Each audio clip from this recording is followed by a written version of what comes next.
Welcome to the 2021 P4G Seoul Summit breakout session. My name is Moon So-ri, the master of ceremony for today's session.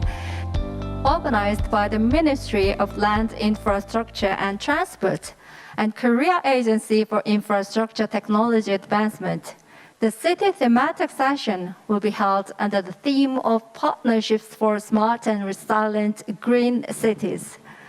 This session will discuss the role of smart cities in green recovery, carbon neutral society, and climate crisis response, and the establishment of public-private partnerships regarding it.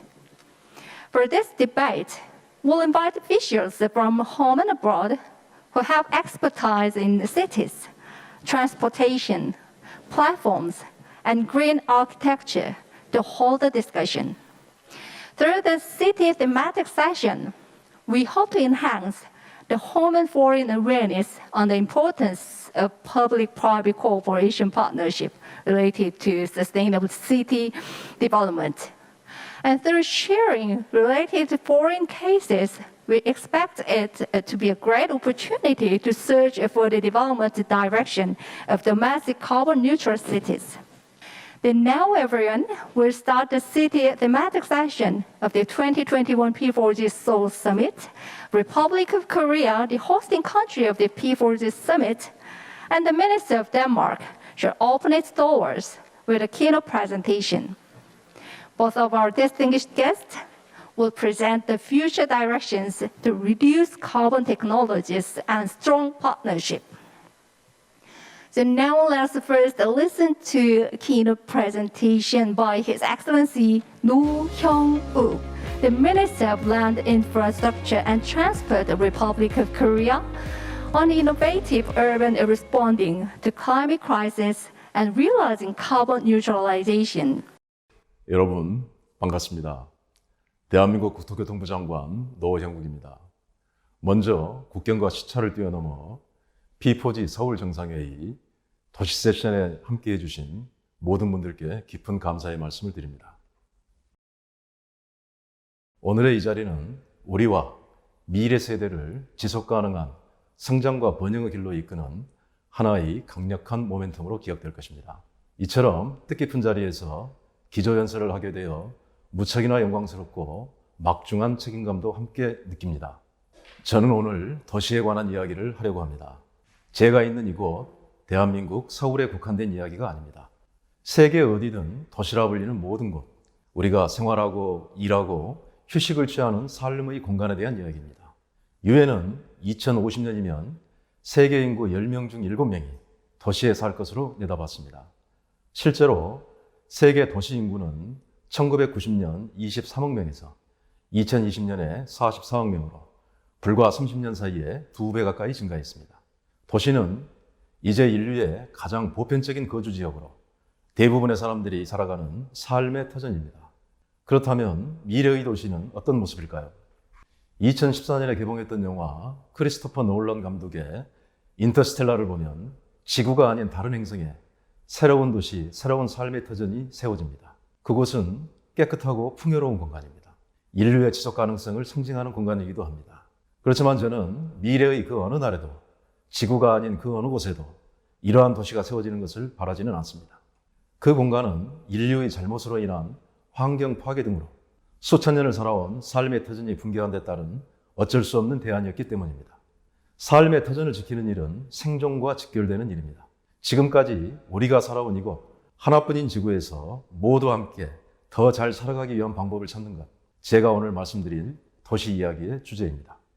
인류가 처음으로 불을 사용한 이후 인류의 역사와 문명의 발전에는 항상 에너지가 함께 있었습니다. 에너지의 소비는 성장이라고 하는 달콤함을 주었지만 그 이면에는 홍수, 폭염, 혹한 등의 기후위기와 생물종의 멸종, 무르오염과 같은 환경 파괴라는 어두운 그늘도 함께 드리워졌습니다. 그 위기의 중심에는 에너지 소비에 따른 막대한 양의 탄소 배출이 있습니다. 그리고 우리는 전 세계 이산화탄소 배출의 70% 이상이 도시에서 발생하고 있다는 점에 주목해야 합니다.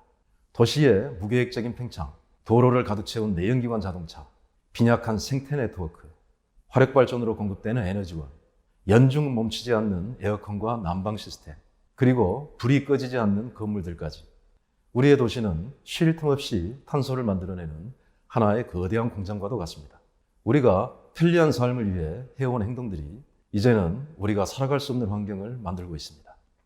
도시가 문제이기 때문에 도시가 변해야 합니다. 그동안 국제사회는 탄소 배출 문제 해결을 위해 공동의 노력을 이어왔습니다. 2016년 발효된 파리협정을 시작으로 UN 기후정상회의를 거치며 2050 탄소 중립은 이제 인류의 미래를 위한 글로벌 핵심 의제가 되었습니다. 그리고 그 실현을 위해 세계의 많은 도시가 움직이고 있습니다. 그 시작이 탄소 중립도시 선언입니다. 탄소 중립도시란 탄소의 배출량은 줄이고 흡수량은 늘려서 순 배출이 제로가 되는 도시를 말합니다. 기후위기에 대응하기 위한 전 세계의 121개 국가가 탄소 중립을 선언했습니다. 2025년 세계 최초의 탄소 중립 도시를 목표로 하는 코펜하겐을 비롯해서 많은 도시들이 국제사회와의 연대를 통해 기후행동에 적극적으로 동참하고 있습니다. 대한민국도 문재인 대통령께서 탄소 중립을 국가적인 과제로 천명하셨고 탄소 중립과 경제성장, 삶의 질 향상을 동시에 달성하는 탄소 중립 비전을 마련했습니다. 그리고 이 비전 실현을 위해 전국 17개의 광역자치단체, 63개의 기초자치단체가 실천연대를 발족하여 탄소 중립 행동을 이어가고 있습니다. 그렇지만 탄소 중립은 쉽지 않은 과제라는 것을 모두가 잘 알고 있습니다.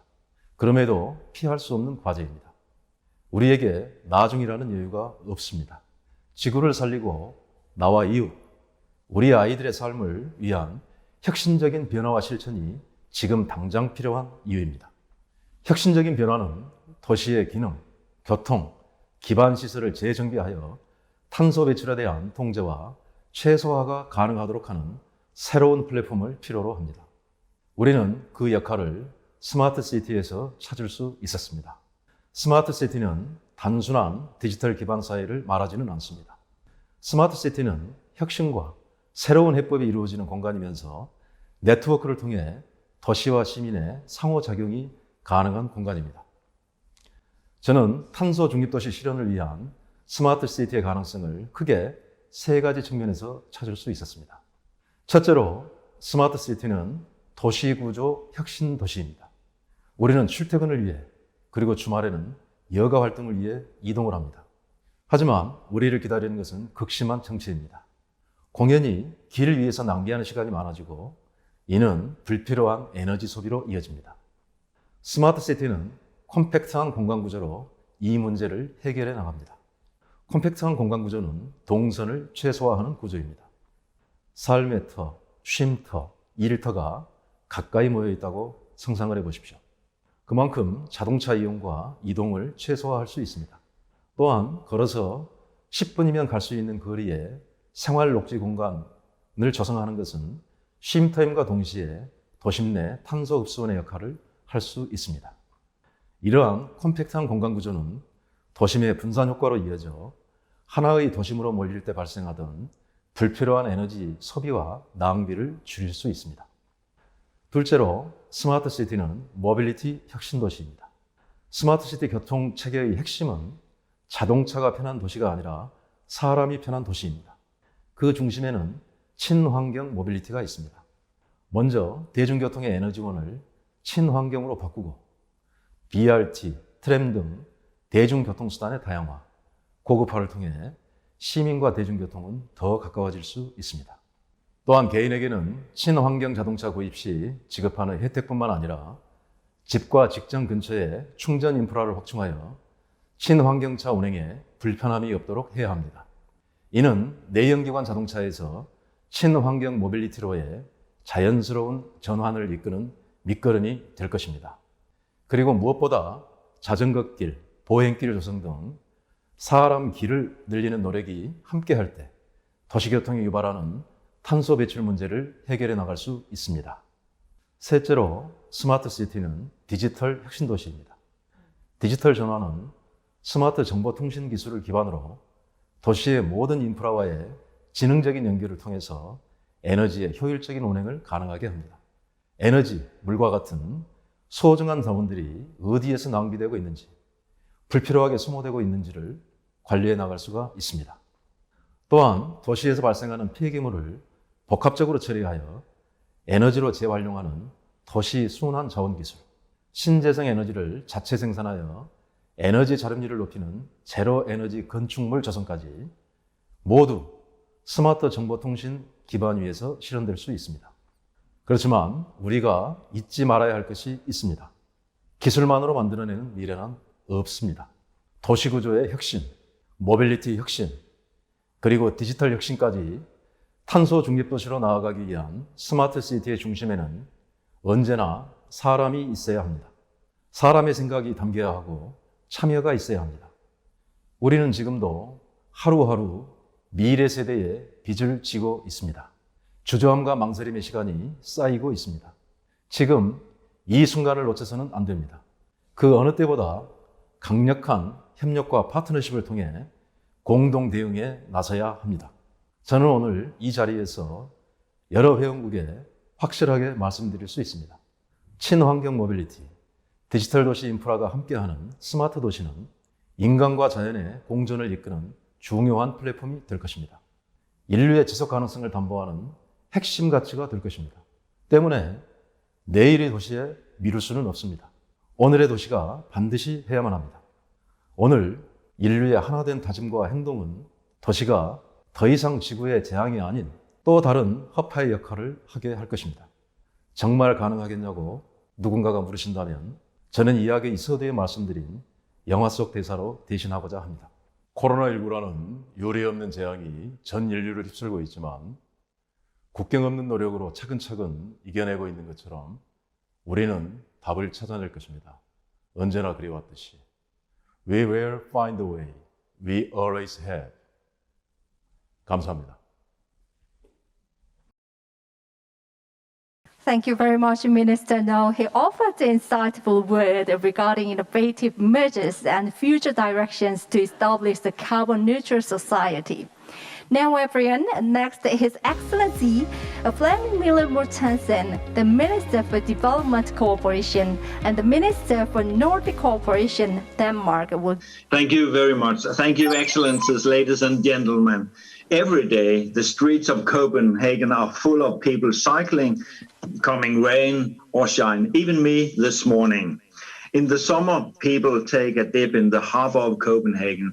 They enjoy the clean waters of our capital. And in winter, they ski down the roof of the waste-to-energy power station in the middle here in Copenhagen. I can just see it from my window here in my office. Buses and ferries are switching from diesel to electricity.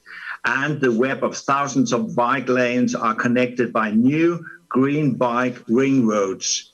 Copenhagen is on track to become one of the world's first carbon neutral cities in 2025. And in this way is setting a green standard for urban centers worldwide. It wasn't always like that. 10 years ago, you couldn't swim in the canals.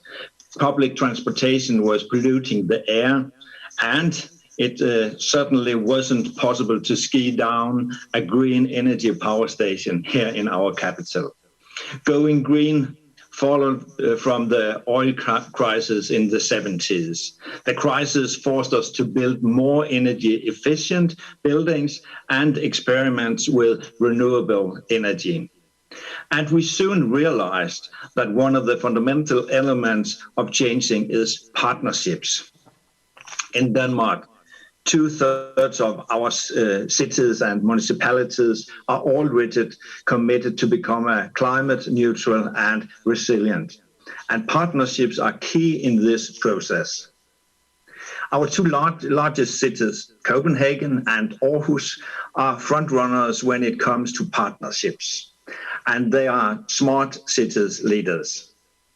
Partnerships was also what the mayors of some of the largest cities in the world needed when COVID-19 hit. They became first responders, not only to the health crisis, but also to the social and economic crisis caused by the pandemic. One of their responses was to establish a COVID-19 recovery task force that unites more than 50 mayors across the world to share experiences on how to tackle the pandemic. They also made a commitment to a green and just recovery from COVID-19 through 9 principles, including equality, sustainability, and resilience are key. The pandemic has made us all aware of the importance of resilient cities, cities that thrive in the face of the multiple risks posed by climate change, cities that are water resilient, cities that improve across to clean water and hygiene for their citizens, while at the same time protecting them from flooding and diseases. We see rapid urbanizations in many developing countries, in particular in Africa and Asia. By 2050, more than 1.5 billion people will live in African cities, more than double the numbers of today. That's why we are enhancing our engagements with cities at many levels. We have strengthened our commitment with the C40 network. Our partnership with them forces our cities in the global south, in particular cities in Africa, where we are co-developing adaptation action for water-safe cities. And we have built strong partnerships between Danish cities and cities in India, Ghana, and South Africa, to mention a few. These partnerships bring together experts who share experiences on sustainable city planning and green solutions and learn from each other. The pandemic is still ongoing, and cities represent opportunities for resilience and sustainable development. We need to take action together to combine public and private expertise, solutions, and finance for smart and resilient green cities. To summarize, partnerships between civil society and private and public sectors from the backbone of our green transition. We are promoting the same structure through P4G. And you will hear more about these important partnerships from Danfoss, Henning Larsen Architects, and surely some of the many other businesses represented here today. With these words, I wish you a fruitful session, and thank you very much.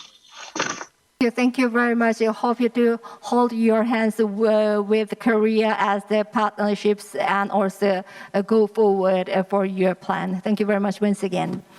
And pointing out we should create policies for sustainable urban development through international solidarity and achieve the UN's agenda for sustainable development was very noteworthy, I think. Thank you very much once again. And now we'll start a session by the P4G Hub on mobilize e-mobility investment in Latin America and share replication opportunities for Africa and Asia, and scale energy efficiency buildings. As I mentioned just in the beginning of this session, this will be personally carried out by the P4G Hub. So before we start the session, we would like to meet all panelists and the moderator. So hello everyone. Hi. Hello. I'd like to give my greeting, waving my hand. Thank you so much for joining us today. And also, I think some of our honored guests started the day in the very early morning. Thank you very much once again. And also, I'd like to introduce to you the chairman, the P4G Director of Strategy and Engagement, Laila Imstrat. She will be the moderator for this session. Hi, Laila. Hello. Thank you very much. And I think I will be able to take a short break because of you. Thank you. So would you please take a microphone to start this session? Thank you, Ms. Moon, and welcome everybody to the P4G session on cities. I'm Lila Yim Sarat, Director of Strategy and Engagement at P4G. And today we have an esteemed group of speakers participating in the discussion. This is a really important topic for all of us because without a vision for transforming our cities, we can't meet our net zero goals. Cities account for 75% of global carbon emissions, with buildings and transportation contributing the most. And we need new ways of doing things with inclusive solutions that bring developing countries into the heart of this transformation. And in this session, we'll be hearing from our P4G partners and partnerships and board members who are leading the vision for net zero targets in buildings and transportation, and developing the innovative business models and financing schemes needed to make net zero a reality. At this point, I'd like to kick off our session with a brief video that provides an overview of some of P4G's innovative partnerships. From advancing e-mobility solutions to net zero buildings, P4G partnerships are trailblazing initiatives to achieve a sustainable urban transformation. Green investments in public transport systems will create 4.6 million additional jobs by 2030 across just 100 cities in C40 and protect tens of millions of workers in lower income and service sector jobs. Platforms like P4G are key to implementing global agendas advanced by C40 for sustainable and smart cities at speed and scale. P4G has systematically built an e-mobility partnership pipeline in Latin America, in public transport and freight through partnerships like Zebra to accelerate commercial deployment. To successfully decarbonize and design equitable cities, we need to make radical changes. We need large-scale investment in areas like public transport and energy-efficient building. P4G Partnership Building Efficiency Accelerator provides cities with the tools they need to implement energy-efficient building policies. With catalytic funding and strategic guidance from P4G, the partnership recruited 12 new cities to grow its network to encompass 26 cities in Latin America. P4G is a global platform delivering transformative impact with a pipeline of more than 50 partnerships and a global ecosystem spanning 12 country partners, 5 organizational partners, and more than 240 business and civil society partners. Join us in pioneering green partnerships and investing in impact. I would now like to introduce our 3 keynote speakers who will share how they are building momentum to a net zero vision in cities and how P4G can help scale that vision. First, we'll have Nigel Topping, high-level champion for climate action for COP26, where his role is to strengthen the collaboration and drive action from businesses, investors, organizations, and cities. And then we'll turn it over to Christina Gamboa, CEO of the World Green Building Council, which is leading the way on net zero buildings and has led P4G's Building Efficiency Accelerator Partnership. And then finally, I'll turn it over to Daniel Gomez, Colombia Deputy Minister for National Planning. Colombia is one of the countries where the P4G Zebra electric bus partnership is being implemented. Nigel, I'll turn it over to you now. Great. Thank you, Lila. It's great to be with you. I'm really excited to be talking about how P4G's model for scaling up public-private partnerships is playing a really key role in delivering on the ambitious climate commitments we're seeing now, especially in developing countries. Of course, in the lead up to COP26 in Glasgow later this year, but remembering that this is the decade of delivery.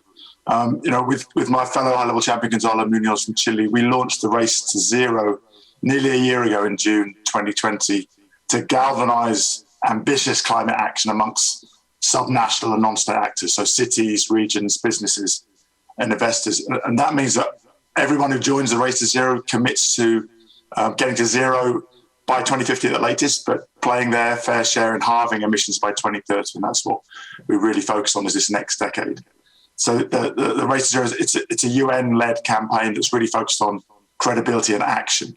No empty long-term pledges without concrete plans that are in line with the science, which says we've got to halve by 2030. And that's one of the reasons why we're so excited about P4G, and we see it as so important, because we've got to go from targets to plans to action quickly. And we need innovative and practical partnerships. We've seen some examples in the video so that these solutions become cheaper and more accessible and we go faster and faster. So I'd say that we see P4G as a crucial platform for pursuing those kind of solutions in developing economies that will help us in the lead up to and beyond COP26 to demonstrate and replicate and accelerate successful practices for turning the momentum of commitments into meaningful action. I think it's clear that P4G member countries are really helping to raise ambition, but we know there's a lot more to be done. I'd say not least from our host country this year, which is a crucial turning point in turning its commitment into action for the decade ahead. We were really thrilled to see President Moon's bold net zero pledge. Last year, of course, we've now seen the UK, United States, Japan all step up with their own pledges for more than 50% reductions by 2030. So we look forward to seeing Korea keeping up with that race to zero and what the science requires with a bold trajectory in more detail soon. And that's going to mean turning that national ambition into action closer to the ground, so we generate real decarbonisation momentum that creates political space for bolder commitments at the national level. That's what we call the ambition loop. So a couple of examples from what I'm seeing in Korea. The Jungnam province leading the way as the first subnational region from Asia to join the race to zero. Important to remember that Jungnam made it the first official commitment to coal phase out in any region in Asia back in 2018, which will eventually lead to the closure of 14 coal-fired power plants by 2026. That's hugely significant, given that Jungnam accounts for 20% of Korea's emissions. And that's the kind of leadership that creates the political space for clear and unambiguous calls from respected international agencies like the IEA, which just this week has made it very clear that all OECD countries must phase out coal by 2030, and that globally there can be no new investment in fossil fuel production or projects. Back at the local level, to the theme today, 708 cities globally have joined the race to zero so far. That includes 87 cities from P4G member countries, spearheading the decarbonisation of urban environments. 2 Korean cities, Seoul and Chuncheon, have joined the race to zero, and another Korean province, Gangwon, joined the Powering Past Coal Alliance earlier this month. And there are many other public-private partnership success stories for decarbonising key sectors such as transport and the built environment. And I'm looking forward to hearing more shortly from Deputy Minister Gomez, Cristina Gamboa, and then the other panellists on this whole range from electrifying transport in Colombia to scaling up work on green buildings and energy efficiency in Chile to the energy transformation from diesel to renewables in small island states. In all cases, we achieve win-win outcomes for governments, businesses, and people alike. So I'd close by encouraging all cities, regions, and businesses and other non-state actors from the P4G countries to join the race to zero, to send a strong signal that they're uniting behind the achievement of the Paris Agreement goals. And I really look forward to seeing more and more P4G initiatives accelerating action towards a more inclusive, resilient, zero-carbon economy. Thank you, Lila. Thank you, Nigel. That is a fabulous way to start our session about showing the global mandate. And I really like what you said in terms of we need to increase ambition to do what the science requires in terms of addressing climate change. I'd now like to turn it over to Cristina Gamboa, CEO of the World Business Council. Thank you very much, Leila. Hello, everyone. Yes, thank you very much. We're very proud to partner with P4G. The World Green Building Council is a network of 70 green building councils that are accelerating the decarbonization of the built environment worldwide. One of these ways we do this is by building capacity and strong partnerships like the one we have for P4G, but in particular, as Nigel was saying, between public and private sector. So through the World GBC's work in the Building Efficiency Accelerator platform and the work we did, we took an approach to tackle energy efficiency in buildings in Latin America. We couldn't have done this without the support of P4G because we, as a partnership, were able to align many cities in Latin America with the international trajectory to net zero. So with the leadership of our green building councils, we facilitated that private-public collaboration to tackle energy efficiency. And as the IEA report said this week, we're getting buildings net zero ready. That's very important. As a result of our work, there was 4 key energy efficiency policies that were enacted, are now rolled out two standards that bring the best practice to cities, and that means that they will not be going down a path of carbon intensity in all the new builds, for example, in Bogotá, in Montería, in Colombia. And in Mexico, we had some good wins in terms of government procurement. There are also 10 other policies in Central America, Chile, Guatemala, Costa Rica. It's really interesting to see the uptake from the cities wanting to do better, the partnerships bringing the best in class knowledge and practice. And that way we're contributing also in this collaboration with WRI, C40 on bringing more cities forward in the race to zero.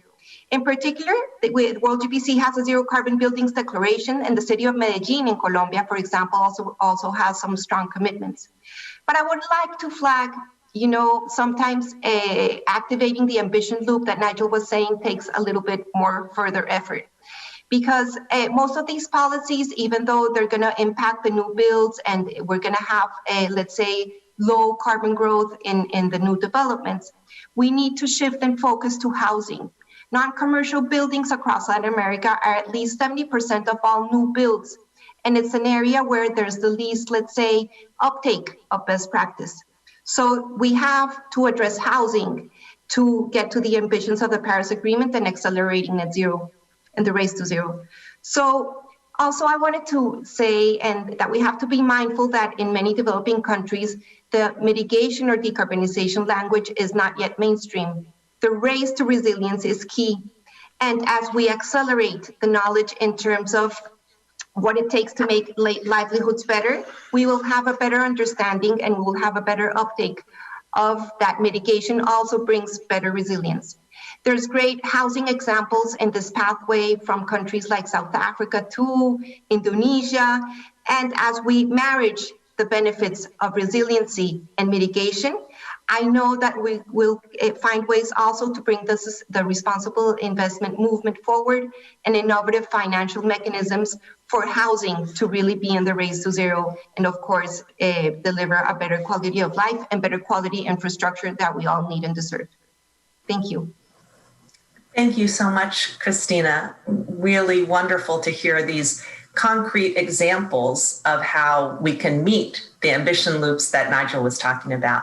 At this point, I'd like to turn it over to Deputy Minister Gomez. Colombia is fully committed to strengthening the transition to more sustainable paths of economic growth, reducing emissions through sustainable cities and communities, renewable energy, sustainable agriculture, and the bioeconomy. In particular, Colombia recently approved a national policy for economic recovery with sustainability and inclusive growth as its guiding lights. The policy was issued by the National Council on Economic and Social Policy, and it builds upon a set of policies, including the Green Growth Policy from 2018. So Colombia was already on a path towards sustainability in line with our international commitments to reduce emissions and our NDC commitments, but with the COVID recovery plan, we seek to accelerate all of these objectives in particular,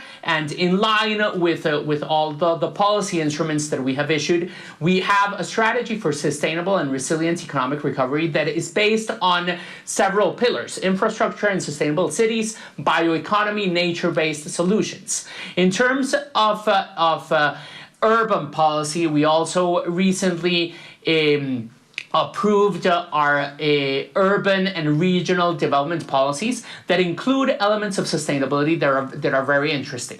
The Urban Mobility Plan was created by national law in 2006. We are developing those plans, and it seeks to promote mobility in non-motorized modes and transportation systems. Between 2006 and 2019, 69 cities formulated their sustainability and safe mobility plans. These have to be implemented. We have implementation challenges that we seek to implement and to accelerate as a response to the crisis. In terms of electric mobility, Colombia has managed to position itself as the first city in Latin, as the first country in Latin America, and second in the world with the most awarded electric buses. This has been possible thanks to efforts made by large cities such as Bogotá, Medellín, Cali, that are strengthening the policy and regulatory frameworks to replace their fleets, their public fleets, with electric vehicle laws. Colombia looks forward to strengthening engagement with P4G for global climate action and embarking in specific PPP projects for economic recovery while meeting our ambitious targets of reducing greenhouse emissions by 51% by 2030. We are also very excited to host the 2023 summit in Colombia, and we hope to receive you all in some form in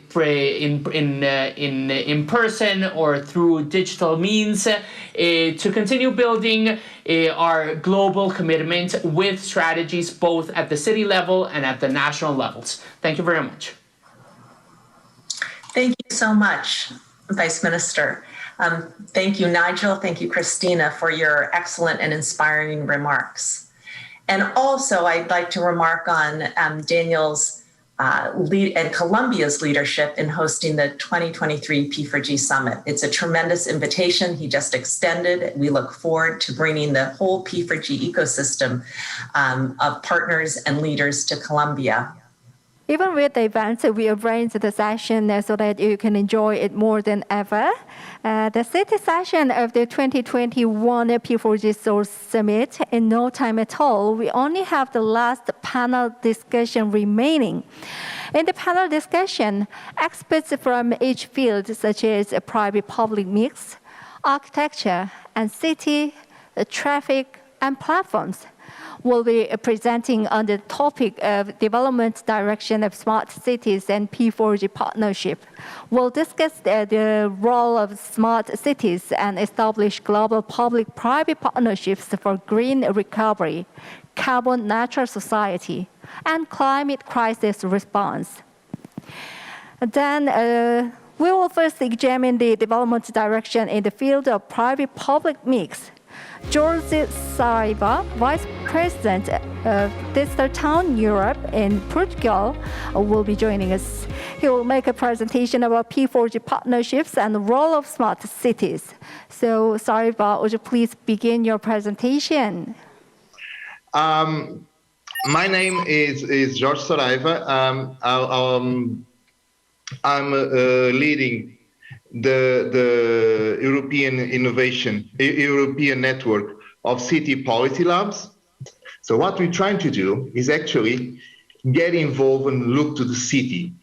The cities actually are very hierarchy again. And we know this is not the system that is going to work.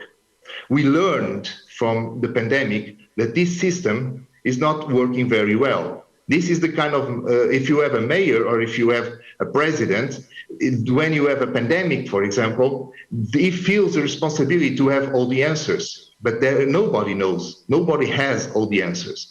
So the next paradigm is something new called allocracy, and it's a city allocracy, which means what? Means circles of expertise. Instead of having one mayor that has to have all the answers and has to communicate all the answers, we create circles. We create circles for health. We create circles for science. We create circles for technology. And those circles are responsible to come up with solutions and try and fail and try again until we find the way. This is the principle of city allocracy. It's also a principle that's working very well since 2015 in many countries. And this is exactly the next paradigm shift. And we created a this roadmap to allocratic cities. It's simple 5 steps where we combine all the best practices that you have in the world into one roadmap and list them in the way. It's simple. It starts by first the cities should have a city development agency. As a development agents, they need to develop their own people. They need to develop the partnerships. They need to develop solutions, and they need to develop innovation. And this is first, cities really need to have this structure. We in the European Network of Policy Labs, we call this the future building ecosystems.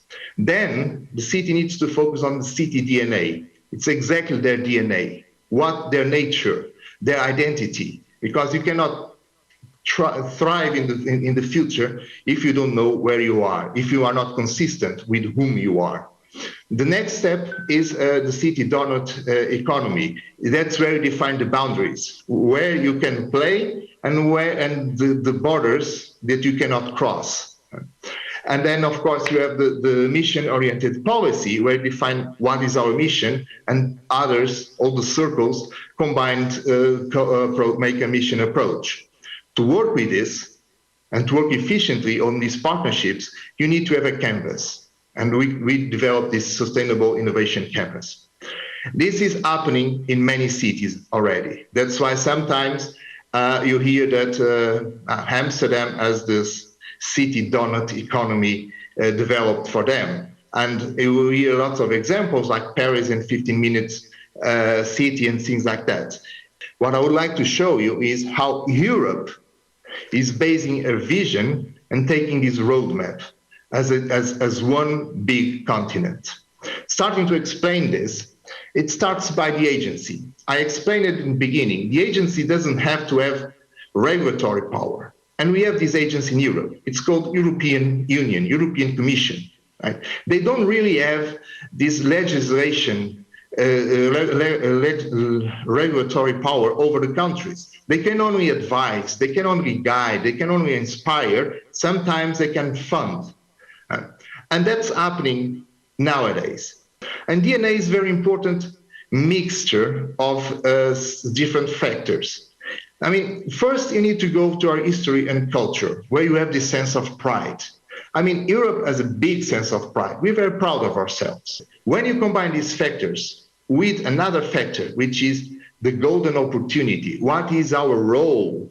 What should be our role on a globalized world, which in this case is the Green Deal? It's to focus on a decarbonized economy. Then, combining this DNA, we manage to go consistently into a new direction. The next step, as I explained it before, is the principles of Kate. I mean, it's the donut economy. Basically, donut economy defines two boundaries.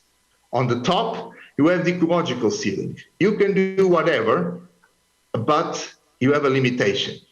You cannot jeopardize anymore the planet. You have to be careful about climate change. You have to be careful about the ozone. You have to be careful about the diversity. And so everything is allowed if you don't cross that ceiling.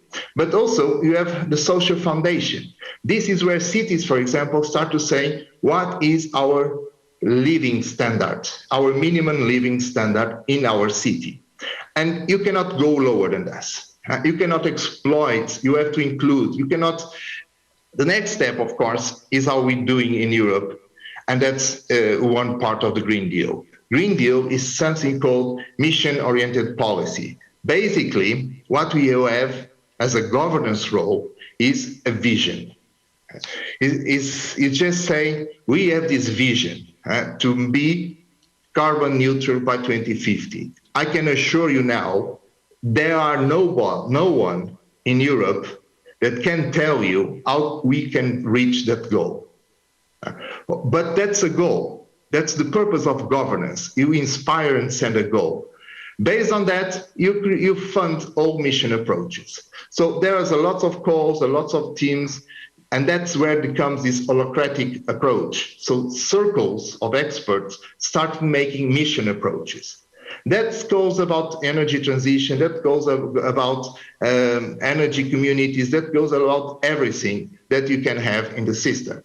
What happens is, first round, you invest in all the mission approaches. Then you start pruning. What it means that is those missions that are contributing to the goals that we have made it, they can continue in future rounds. Actually, they will be enforced in future rounds because you're taking money from those that are not performing and investing on those that are performing. And then you have as many rounds as needed until 2050. This is the mission-oriented policy. It can be used in a city as it's being used in the continent-wide. Last but not least, when you have these mission approaches, you have teams. You have these quadruple helix teams. It's not just about public, private, and even academia. It's more a quadruple helix. It's public, private, academia, and people and citizens engaged in the solution. So how can you converge and manage different interests in one mission approach? That was one of the big problems that we've been finding in the European Union. And we decided that the point that we need to do actually is to engage citizens, companies, and business in a value creation process. The first main point is the value creation process is an upward spiral for progress. And that's exactly our main goal. You need to start by people saying what's our value proposition and move for the value creation and then analyze the impact that this innovation has. But before that, you need a canvas. And that's exactly what we're trying to build. We decided to build the Sustainable Innovation Canvas, which is a model that we are having to drive the government, the academia, the business, and citizens into cooperation and to build this upward spiral. This starts by analyzing all the resources that you exist, all the resources that you need for a specific mission approach. And by resources, I include also technologies and also a big mindset on the behaviors. It's important to start defining that there are, of course, the financials attached to this. And it's not just blended financials, it's a commitment.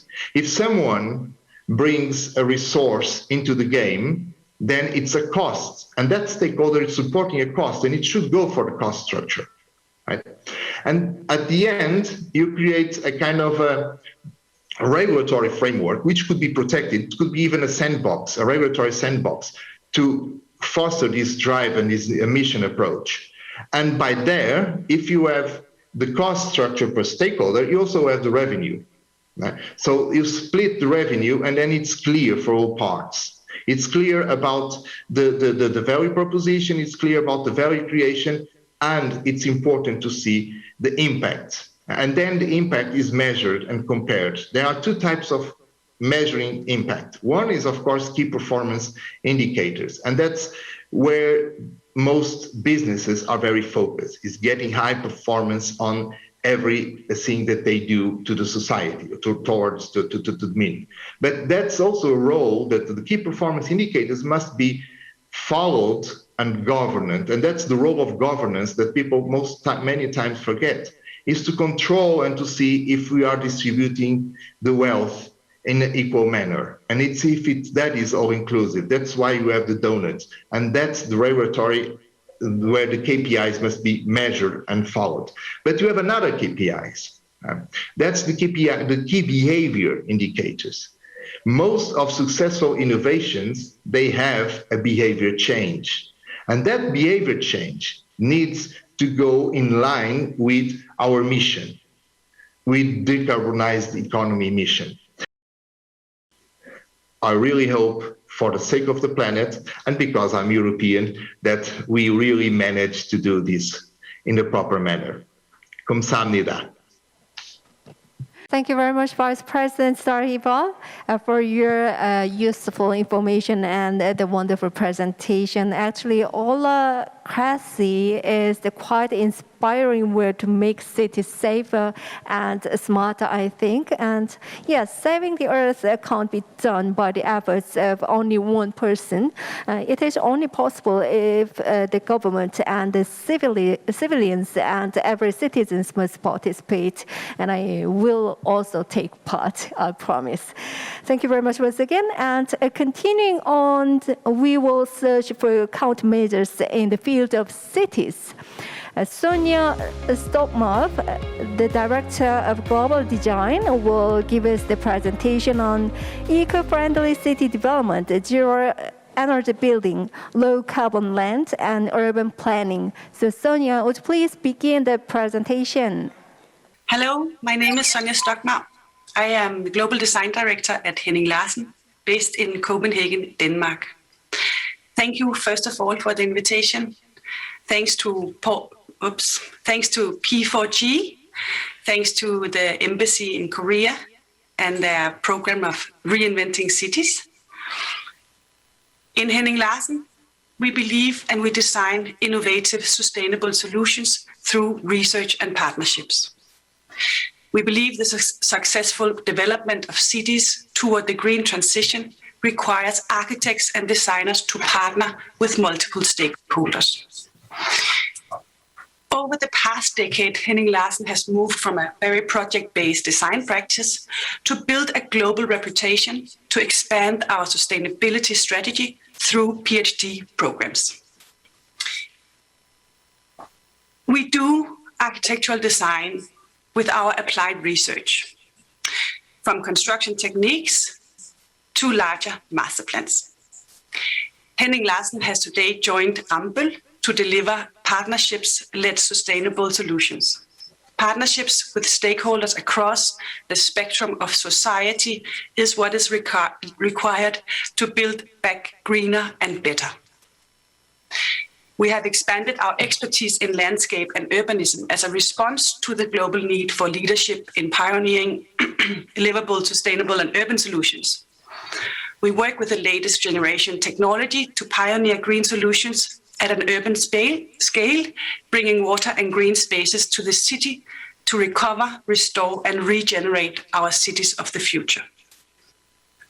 From visions in master plans, narratives, experiences, to sustainable construction. By 2050, 70% of the world's population will live in cities. To keep up, we must build a new city for 1 million people each week. We see deforestation, 10 million hectares per year. We live in a super complex time of challenges. We believe it's time for partnerships, to join forces in a shared ambition. And to be able to design our future, we need to work closer across investors, local communities, city representatives, and consultants to design smarter and greener. With research and knowledge, we can identify the challenges and listen to the unbuilt spaces. We can learn from the knowledge and experience and do much better. But to foresee the changes and challenges we are facing, we can see what impact we create to be able to minimize the impact and create a better environment. Henning Larsen invests in research to develop our tools and see how we can use natural resources as wind, sun, and biodiversity to create this better environment. So how do we design resilient cities? A master plan in Toronto, we believe that history creates value. And with a minimum of intervention, we can do a lot. This project is a transformation of a former airport where runways are transformed into livable places with people as a focus and as a design driver. We've added new functions, loads of landscape and nature in a worn-out industrial area to create an attractive neighborhood for people to enjoy. This is happening right now in partnerships with the city, local communities, and consultants. We believe in placemaking. This project, Cockle Bay in Sydney, creates a confident, clear, and poetic gesture for the people in the heart of downtown Sydney. Cockle Bay Park is designed to be both a human scale destination and a true urban icon on the skyline. Bay Park focuses on the eye-level experience of the development's two scales, the city scale, where the tower joins the skyline, and the village scale, where people move between the city and the waterfront. We also believe that we can use nature's resources smart. This is Jurong Lakeside Gardens in Singapore. We believe that landscape and experiences can be the engine to filter the city and the pollution from the city, to protect the built environment. In this case, the water has become the attraction and the value creator of the neighborhood seen in the back, for people to enjoy and for the citizens to store and purify the rainwater with only natural solutions, to give back life and biodiversity. We design in partnerships. This is Wolfsburg City in Germany. This is to create a new way of living. It's to develop the old car manufacturer Volkswagen to become a complete and human-driven district within the city, allowing for new partnerships both in process and project development. In this project, the urban approach is key to the solution, where the river was a divider between industry and the city. It is transformed into a connector and active destination, a master plan for the city, where connectivity and mix of urban and green public spaces creates a new identity and connects people within the city. Volkswagen headquarters will stay in the district and be weaved into the fabric as an integrated part of the city. We have a project in Seoul, in Korea, and here we believe to build back better. It's called Seoul Valley. So the site is directly north of Seoul Central Station, an area in huge development. Bringing human scale to a sprawling metropolis, Seoul Valley gives a dense urban heart to match the cosmopolitan identity of the capital city with the highest ambition on sustainability. Turning a previously isolated island site into an urban connector, a destination and the shortcut in the city, downscaling a large development into a human-scale experience. We use nature as the green filter to filter pollution and to create much better air quality.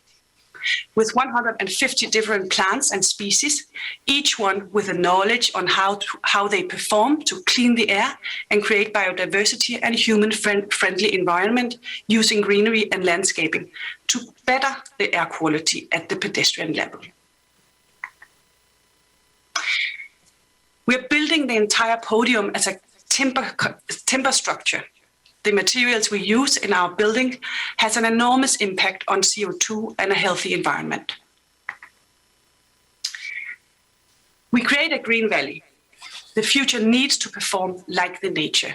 We want to create a horizontal and vertical experience with roof gardens, green facades, planted walkways, which together create a rich and diverse space, focusing on the welfare and the health of the people.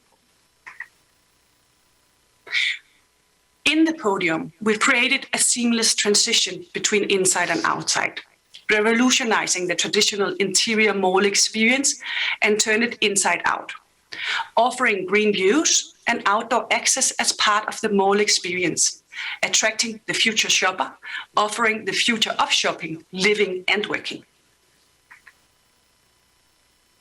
We create an urban experience. The program is mixed use, 3 office towers, 2 residential towers, and 1 hotel tower.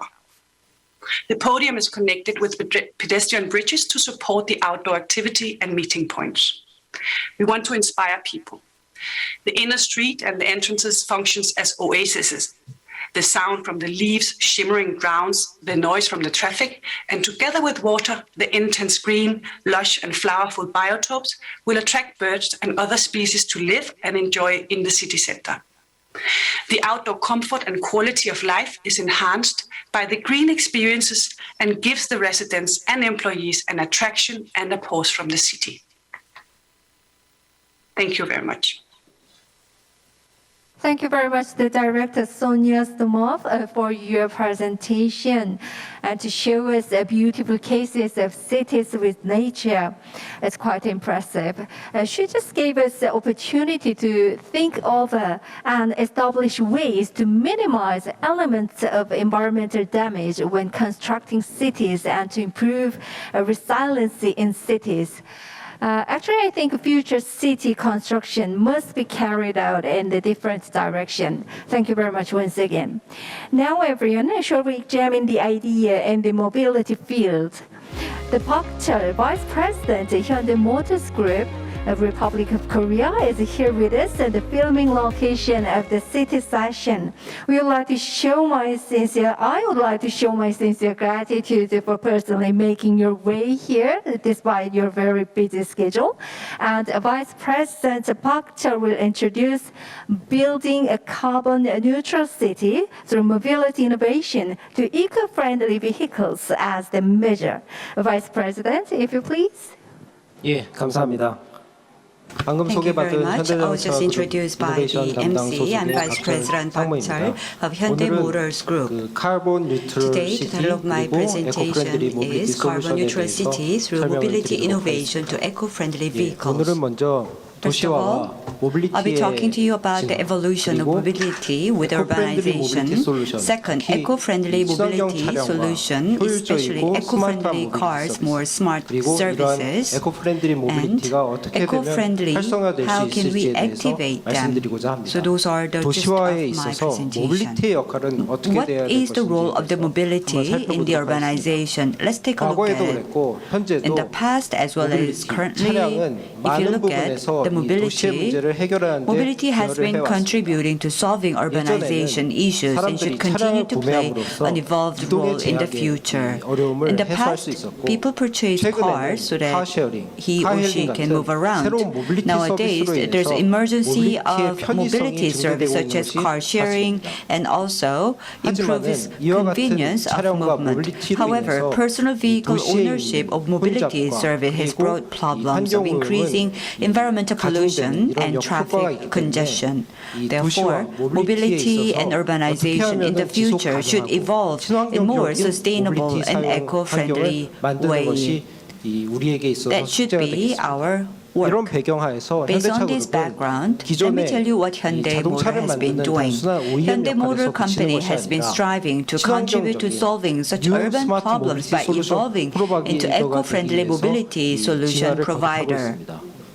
친환경 모빌리티 The challenge 솔루션이라는 것은 크게 for 두 us 가지로 is we need to 말씀드릴 수 change the 있겠습니다. direction. There are 먼저 two 첫 번째, things. 왼쪽에서 First, 보시듯이 if you look at 이 the left 친환경 비이클, side of my 이 전기 slide, you 차량이라든지 can 수소 see 전기차뿐만 아니라 not only 이 eco-friendly 차량들을 cars, but also 구동시키는 수소의 생산, 저장, productions of the 유통, hydrogens 그리고 and 이 storage 충전까지 and 모든 distribution, 이코시스템을 even 구축하는 storage. 것이 All of 중요합니다. these ecosystem must be 이와 built. 동시에 차량뿐만 On top 아니라 of that, not only the 효율적이고 cars, but 스마트한 the 모빌리티 서비스를 most 제공하는 representative 것이 activity 중요합니다. in providing more efficient and AI가 smart 같은 mobility 새로운 기술 service 기반으로 is necessary, 기존 which improves 교통체계를 efficiency 뛰어넘는 based on 모빌리티 AI 온 technology 디맨드 and 서비스를 furthermore, robo-acts, 더 which 나아가서는 improve safety 자율주행 and 기반으로 convenience 좀 based 더 on 이 driverless 효율적이고 technology 안전한 and system. 이 로보 Service X can 서비스 also 같은 be 것들이 development and 우리 도시를 좀 demonstration 더 풍성하게 can 만들 be 것입니다. achieved. 먼저 친환경 차량에 대해서 Now, let me tell you 말씀드리면 about eco-friendly 대한민국 vehicle. 정부는 The Korean 다각도로 이 government 친환경 is 차량 보급을 committed 위해서 to 노력을 spreading 하고 있습니다. eco-friendly vehicle throughout Korea. 수 차량 그리고 A 수 plan 관련 to expand 인프라가 hydrogen 계획을 vehicles and related 제시하였으며 infrastructure 이 왼쪽 was 그래프에서 proposed. 보시듯이 If you look at left 2018년도에 graph, 비해서 compared to 수용 2018, 차량 once 같은 again, 경우는 70배 in case of the hydrogen 이 수소 vehicle, 충전소 같은 it has 경우는 been expanded more than 70 times.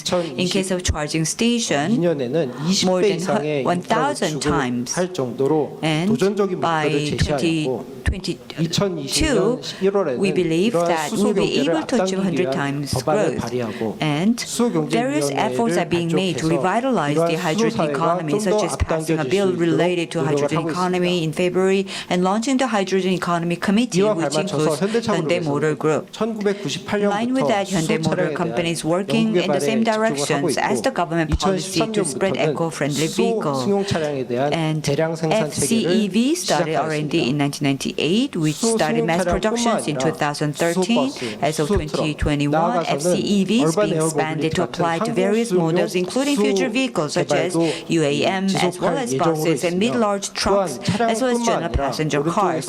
In addition, to support the spread of the FCEV vehicle, we are trying to build the FCEV charging stations and also the 국내에서는 plant. 2019년도에 충주 수열 전지 공장 기공 We had a groundbreaking ceremony of Chungju hydrogen fuel cell plant, and we have established 2 more factories, and we have made a huge investment for that.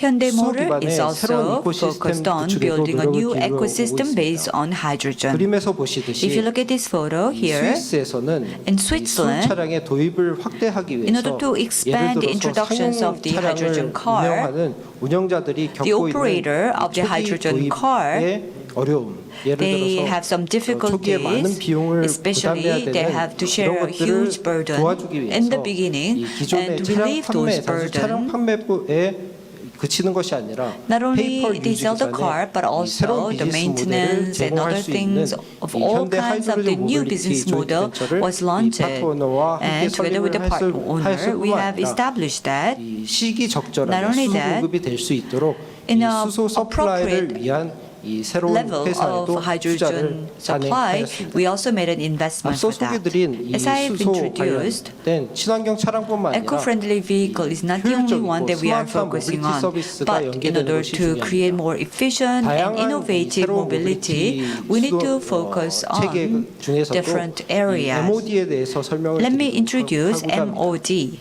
MOD라는 것은 모빌리티 MOD 온 stands 디맨드, for 즉 Mobility 기존의 on 교통체계가 이 which 픽스된 means that 어떤 the 루트를 따라가는 이 교통 서비스였다면 Transportation 모빌리티 is 온 already 디맨드 같은 existing one, 경우는 but 소비자가 mobility on 원하는 demand 이 means it's a 수요에 flexible 맞춰서 service that 수요 responds to 응답형의 passengers' 이 real-time calls 교통체계를 제공하는 with 것을 literally a 의미합니다. demand response mobility service. 인천에서 2019년도부터 In 이러한 2019, from Incheon 인천 area, 모빌리티 온 디맨드 we have 파일럿 서비스를 introduced 진행하면서 iMode 향후 service, 3년 동안 and 이 within 본 3 사업을 years, 진행하기로 되어 있고 we will be 이 시범 사업을 implementing 통해서 that, 이 and 기존의 based on this 고객들이 demonstration 사람들이 project, 이 we 교통을 hope 기다리는 that 웨이팅 타임은 people are 기존 waiting 대비해서 for the 35% transportation, but the waiting time will be decreased by 전체 35%, 트립 듀레이션, and the 즉 trip 이제 duration, 이동하는 which means that from 시간은 one point to 41% another 정도 point, the 감축하는 등 transportation 이 새로운 time will be 효과를 reduced 나타낼 by 수 있었습니다. 40%. This is the 이러한 새로운 expected result. 모빌리티 같은 So, 경우에는 in case of this new 전체적인 차량 mobility, 이용 시간을 the 단축할 수 total 있기 operation 때문에 time can be 차량으로 인해 shortened. 발생하는 Therefore, 다양한 이 오염 various 문제, kinds of 환경 문제를 pollutions, environmental 해소하는 데 issues can 큰 also 도움을 be 줄 것으로 resolved. 생각을 하고 That 있습니다. is our 더불어 expectation. 나아가서는 On top of 자율주행 that, 기반의 다양한 based on the 로보엑스 autonomous 서비스를 driving, 구상하고 we are 개발하고 currently 있습니다. devising 로보엑스 and 서비스라는 것은 doing a lot of R&D 로보택시, activity to 로보셔틀, deploy 로보딜리버리, RoboX. 로보트럭 RoboX, in other words, 등 mean 이 용처에 autonomous driving 맞는 based 자율주행 services 서비스를 incorporating 제공하는 autonomous 것을 driving 의미합니다. technologies, which are typically defined as 2019년 four types 말에 according to 이 the vehicle and service type. 현대자동차에서는 이 미국 캘리포니아 얼바인 지역에서 we 이 have 로보택시 파일럿 introduced 서비스를 robotaxi 진행해서 policy, 5,000명이 which is a demonstration project for public users, and more than 100,000 robotaxi operated data was secured, and more than 97% positive feedback was received through more than 5,000 operations. The collected big data is waiting response after the call confirmed, and also we can definitely make the city more greener as well as eco-friendly city. We believe that that's possible. In order to activate eco-friendly mobility, active support from the government and local government is essential. If you look at left side, productions of the hydrogen, storage, transportation, and also charging station, all of these are called as a software storage or infrastructure, and we need to quickly 도시를 use the 살아가는 system to provide that, 도시민들의 but 이 it is 행동 also necessary 양식을 to 바꿀 수 design and 있는 operate an incentive mechanism in daily life to lead the change of the behavior of the citizens, such as the green certificate system for users, and also carbon credit system for companies, and carbon neutral city certification system for local governments. So these kind of incentive mechanisms are necessary. By doing that, we believe that people will focus very much on eco-friendly activities. 필요하다고 생각합니다. 현대자동차는 Hyundai 앞서 Motor 말씀드린 Company is actively 에코프렌들리 모빌리티 활성화를 participating in the 위한 government 정부의 support 지원 활동에 activities 적극 for the 동참하고 activations of 있습니다. eco-friendly mobility. 국내에서는 이 In Korea, 수소 차량 실제 운행에 필요한 수소 충전소, 즉 we are HRS를 participating as a 건립을 founding member 목적으로 and a core 설립된 member 이 of 하이넷이라는 SPC에 HYNet, which was established for purpose of building a hydrogen refueling stations (HRS), which is necessary for the actual operation of FCEV. HyNet is an SPC established by 13 participating companies including Coalgas, Korea Gas Corporation, and Hyundai Motor Group, and is expanding hydrogen charging station every year using government subsidies and joint funds of participating companies. In order to prepare incentive mechanism, it has been proposed to local governments to verify the virtuous cycle structure, such as measuring and certifying carbon reduction contribution linked to mobility use data based on mobility platform, and granting incentive and credits. So together with the government and also local autonomy, we have proposed this idea, and we are working hard. Until now, discussion has been focused on pooling method that provides incentive when using eco-friendly mobility. But when eco-friendly mobility is launched in the future, I hope that we can produce much better result. Thank you. Thank you. Thank you very much, Park Chung, Vice President of Hyundai Motors Group. Actually, it is a quite impressive presentation, and thank you very much for the introduction of mobility, new mobility produced by Hyundai Motors Group with high technology to make our life more convenient. There is a high interest in converting to eco-friendly cars in Korea, so we heard your opinions on how much carbon emissions can be reduced by the expansion of new mobility. Thank you very much once again. The next presentation is an opinion in the platform field. Cho Dae-yeon, Senior Research Fellow, Korea Agency for Infrastructure Technology Advancement, Republic of Korea, will present on the topic of realization of smart green city using ICT digital technology. So we'll have Senior Research Fellow Cho Dae-yeon to the stage. Welcome. Would you please start? 안녕하십니까. 방금 Good afternoon, 소개받은 ladies and gentlemen. 카이아의 조대현. I'm Cho Dae-yeon from Kaya. 오늘 P4G 행사를 통해서 Through today's 한국의 P4G 스마트 Seoul Summit meeting, 서스테이너블한 I'm 그런 sure we 녹색 will 도시에 be 대한 sharing a lot of 디지털 information 기술을 about sustainable 소개할 수 있는 cities and 기회를 green 갖게 cities, 돼서 and it's a 대단히 great pleasure for me to share some of my digital 오늘 이 technologies 시간에는 with you today. 한국의 스마트시티가 어떻게 Today, 발전돼 I'll 왔는지 talk about 그리고 how the 디지털 smart 기술이 어떻게 cities in Korea 적용되고 have 있는지를 evolved along the way 좀 더, and how digital technologies are 축해서 설명을 applied 드리고요. in smart cities 향후에 in 지속 Korea. 가능한 And then 파트너십을 I will 어떻게 가져갈 talk 수 about 있는지를 how we can 말씀드리고자 build 합니다. sustainable 사실 partnership for the 스마트시티에 future. 대한 정의는 여러 가지가 Well, there are 있습니다만 various definitions 기본적으로 of smart 스마트시티의 cities. Basically, 목적이라고 얘기할 수 when 있는 it comes 부분은 to 도시의 문제를 the 해결하고 objectives of 지속 smart 가능한 city, it is 성장 to 그리고 resolve 디지털 urban 기술을 잘 problems, achieve 접목해서 sustainable 경제적으로도 growth, 부응할 수 and 있는 그런 integrate 방향을 찾는 digital 겁니다. technologies 최근에 for 4차 economic 산업혁명 기술을 prosperity. 바탕으로 해서 Based on fourth industrial 스마트시티는 revolution 상당히 놀라운 technologies, 발전을 smart 해오고 cities 있습니다. have made a lot of 특히 progress.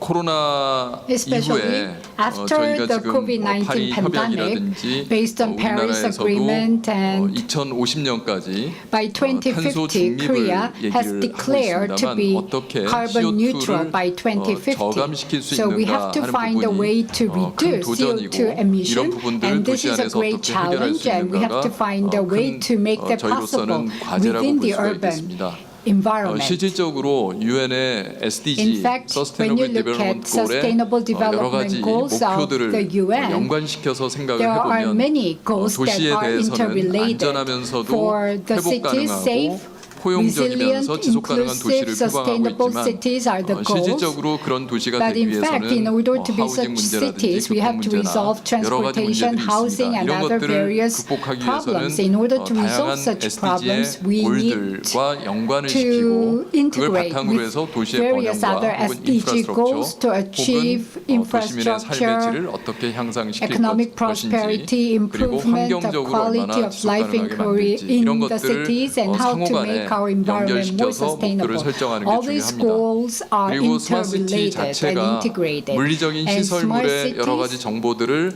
of course, 플랫폼에 모아서 이걸 have 바탕으로 all 해서 the 서비스를 information 제공하는 in a 구조를 가지고 platform 있습니다. to provide 그럼 어떻게 이걸 services. 자연스럽게 Then 연결을 시키고 how can we 통합을 make 시킬 수 them 있는가 하는 integrated in a 부분도 seamless 중요한 manner? 주제가 That 됩니다. is also a very 그래서 important 한국의 challenge of the 경우에는 cities. 1990년대부터 In the case of 신도시 개발 Korea, 계획이 since the 진행이 되고 1990s, we 90년대 began 말에 developing 인터넷이 new 보급이 되면서 towns, and with the 2000년대 introduction 초에